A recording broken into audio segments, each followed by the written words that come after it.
So today I just wanted to show you guys what I'm doing with these straw bales. This is wheat straw picked up from a local source. Another view of the stack of 50 bales. They're about 45 pounds each. And I'll show you guys what I'm going to do with these.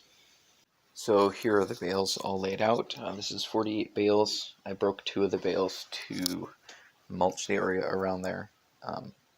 Looks nice and clean. It should be easy to maneuver in. I did some research. I was planning on raised beds, but for the layout I wanted, it was going to be pretty expensive for lumber and soil. I don't really want to use any of the existing soil around here, so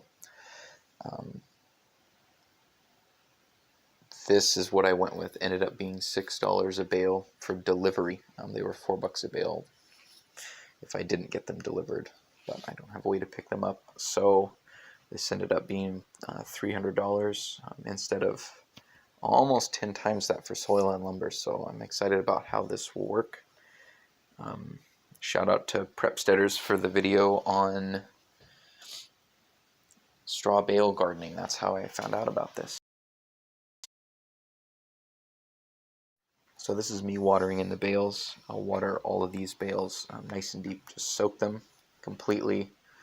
And then for the next 10 to 14 days, I will be watering these in and then adding fertilizer after 3 days with the daily waterings until the temperature goes back down. It should spike up to about 140 degrees, drop down to about 80 or 90.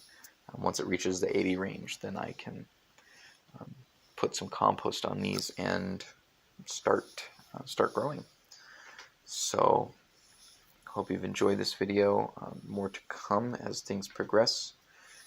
Even the guy who dropped off the bales wants me to send him updates, so I'm going to send him a link to my channel.